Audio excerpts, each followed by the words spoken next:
பாஸ்கா காலம் 5வது வாரம் வியாழக்கிழமை. நற்செய்தி பகுதி யோவான் பிரிவு 15, அருள்வாக்குகள் 9 தொடக்கம் 11 வரை. இந்த சோகமான கதையை நான் ஒரு புத்தகத்தில் வாசித்தேன். அது இன்றைய நற்செய்தியோடு ஒத்துப்போகிறது என்பதனால் அதனை உங்களோடு பகிர்ந்து கொள்ள விரும்புகிறேன். ஒரு தந்தை தனது புத்தம் புதிய காரை கழுவி துடைத்துக் கொண்டிருந்தார். காரின் கதவில் யாரோ கிறுக்குகின்ற சத்தம் கேட்டு ஓடிச் சென்று பார்த்தபோது தன் 8 வயது மகன் ஏதோ அதிலே எழுதி கிறுக்கிக் கொண்டிருந்தான்.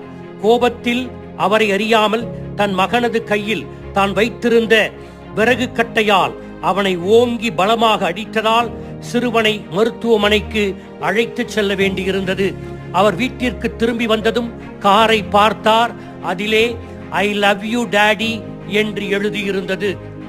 இன்றைய நற்செய்தியில் இயேசு சொல்லும் 3 வாக்கியங்களை பற்றி தியானிக்க உங்களை அன்போடு அழைக்கிறேன். 1, வசனம் 9, தந்தை என்னை அன்பு செய்வது போல. 2, வசனம் 10, என் அன்பில் நிலைத்திருங்கள். 3, வசனம் 11, உங்கள் மகிழ்ச்சி நிறைவு பெற. 1, தந்தை என்னை அன்பு செய்வது போல. தந்தையாகிய கடவுள் என்னை உண்மையிலேயே அன்பு செய்கிறார், என்னை அக்கறையோடு கவனித்துக் கொள்ளுகிறார் என்பது இயேசுவின் ஆழ்நிலை அனுபவமாகும். தந்தையாகிய கடவுள் என் மேல் வைத்துள்ள அன்பு தனிப்பட்ட ஒன்று. நம் வாழ்க்கையில் சோதனைகளையும் இடையூறுகளையும் நாம் அனுபவித்தாலும் இயேசுவை தனிப்பட்ட விதத்தில் அன்பு செய்த தந்தையாகிய கடவுள் இன்றும் அதே தனிப்பட்ட அன்பை நம்மேல் பொழிகிறார். நம்மை குறித்து கவலைப்படுகிறார், நம்மேல் ஆழ்ந்த அக்கறை கொள்கிறார்.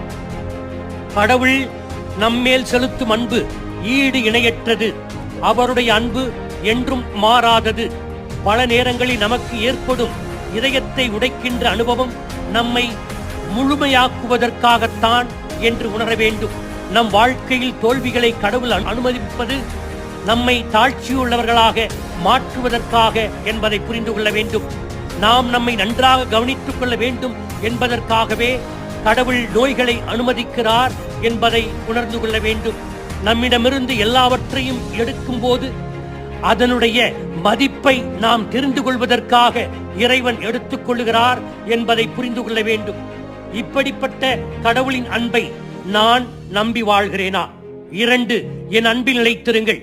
கிறிஸ்துவோடு இணைந்திருப்பது மிக முக்கியமானது. எப்படி இயேசுவோடு இணைந்திருக்க முடியும்? கடவுளின் கட்டளைகளை கடைபிடிப்பதன் வழியாகவே இயேசுவிலும் அவரது அன்பிலும் நாம் நிலைத்திருக்க முடியும். நம் அன்புக்கும் கடவுளின் அன்புக்கும் உள்ள வேறுபாடு என்னவென்றால், கடவுளின் அன்பு நிலைத்தன்மை கொண்டது. நமது அன்பு அடிக்கடி மாறும் இயல்பு கொண்டது.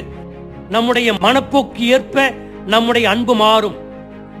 அடிக்கடி நமது அன்பில் ஏற்ற இறக்கம் ஏற்படும்.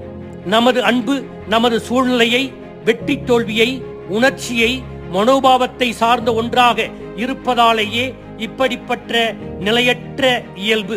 ஆனால் கடவுளின் அன்பு மாறாதது, எப்போதும் பிரமாணிக்கம் தவறாதது.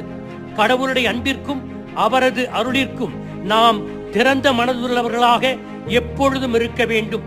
கடவுளின் அன்பை நாம் மென்மேலும் சார்ந்திருக்க வேண்டும் என்பதை கற்றுக்கொள்ளும் போது அவரது அன்பில் நாம் நிலைத்திருக்க முடியும்.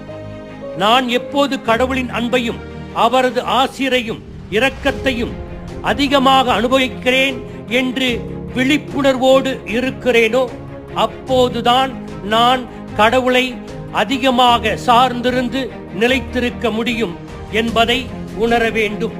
3, உங்கள் மகிழ்ச்சி நிறைவடையவும்.